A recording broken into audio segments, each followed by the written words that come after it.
uncover the mysteries of ancient Egypt as we delve into the shocking origins of King Tut and reveal other amazing secrets that have been buried for centuries. From the power struggles of the pharaohs to the advanced technology of the pyramids, get ready to be transported back in time and discover the fascinating world of ancient Egypt. Hello, and welcome back to the Abandoned Archaeologist again, the channel to learn all about ancient archaeological findings. Today we will discover the shocking origins of King Tut and some other amazing secrets of ancient Egypt. But before we begin, to get your attention, we have a question you can answer at the end of the video. Which year was King Tut born? Write down your answer in the comment section and see if you got it right. Here we begin. The pharaoh's face was mutilated before burial. Archaeologists discovered the remains of a temple built in the Sinai Peninsula to honor the ancient Greek god Zeus on the banks of the Nile. During this excavation, archaeologists discovered information about an ancient pharaoh whose life and death are shrouded in mystery. The royal cache, discovered by locals in 1871 and Egyptologists 10 years later, is an ancient Egyptian tomb containing the mummified remains and funeral equipment of more than 50 New Kingdom kings, queens, and other royal family members.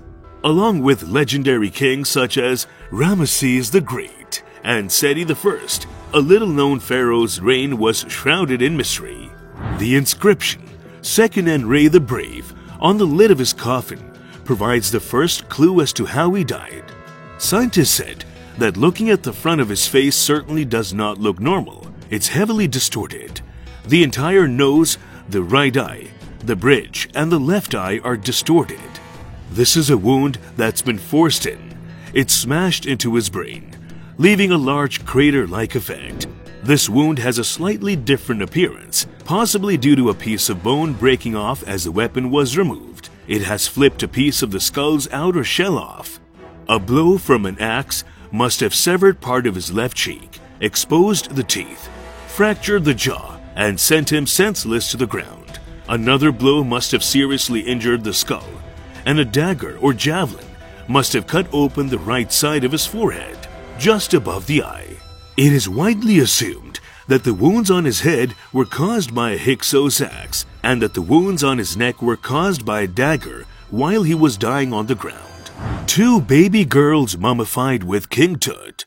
King Tutankhamun is one of the most well-known names from ancient Egypt. His tomb was discovered in 1922 in the Valley of the Kings, where tombs were cut from rocks and excavated for the pharaohs and powerful nobles of the New Kingdom for nearly 500 years, from the 16th to 11th centuries BC. When King Tut's tomb was discovered, a long list of objects, some 5,000, were discovered alongside him, all thought to have been intended to aid him in his journey through the afterlife. The mummified bodies of 2 baby girls were discovered perfectly preserved within his tomb. Their relics are kept safe at Giza's Grand Egyptian Museum. The girls' DNA was later tested, revealing that they were most likely Tutankhamun's daughters.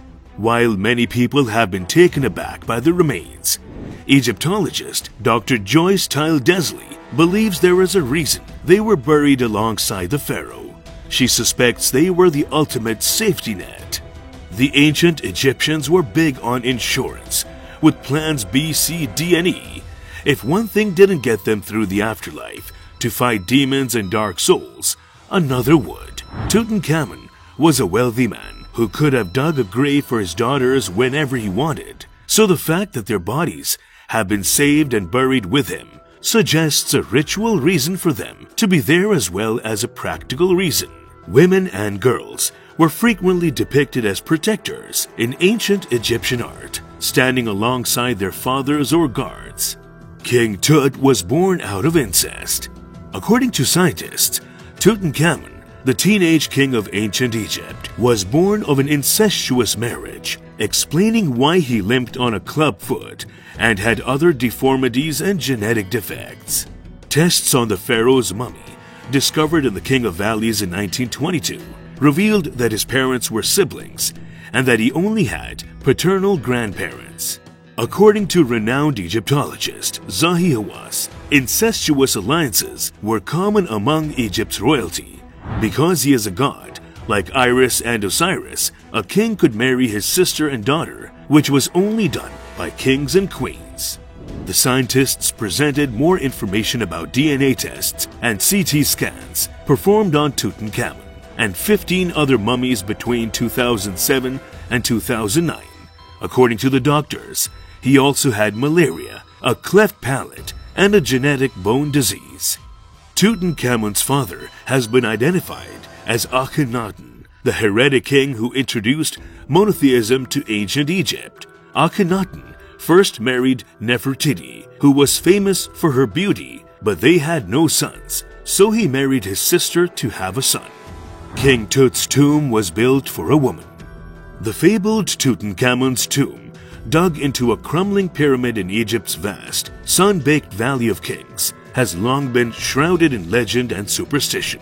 However, one new theory appears to be more than just spooky speculation.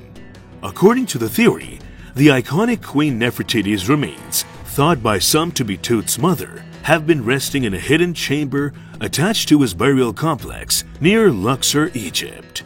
It's debatable which queen's tomb is which. According to conventional wisdom, Tut's mother, such as the convoluted and highly contested realm of pharaonic family histories, was a woman named Kia, the second wife of Akhenaten, Tut's father and Nefertiti's husband.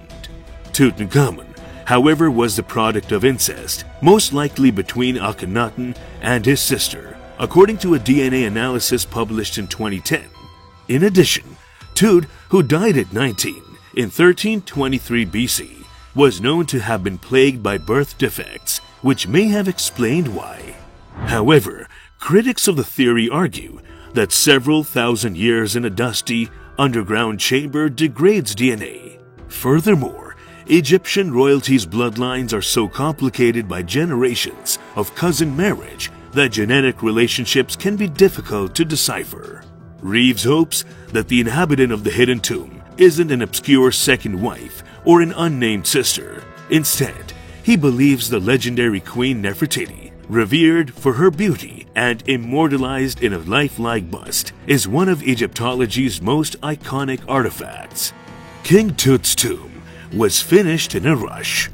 Tutankhamun died at an unusually young age, and because preparing a mummy for its eternal journey took 70 days, there was little time to finish Tut's tomb. As a result, his tomb and some objects were most likely intended for someone else. The earthly possessions of a teenage king are housed in the tomb, while the funerary equipment was either custom-made for him or adapted from another royal tomb. At least twice, robbers had found their way to Tutankhamun's tomb. One of the looters had done his job as thoroughly as an earthquake, experts said. So in the semi-darkness, there must have been a mad scramble for loot.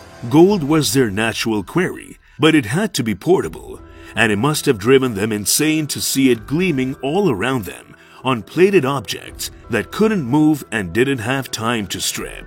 Nor could they always distinguish between the real and the false in the dim light in which they worked, and many an object which they mistook for solid gold was discovered on closer inspection to be merely gilded wood and was scornfully discarded.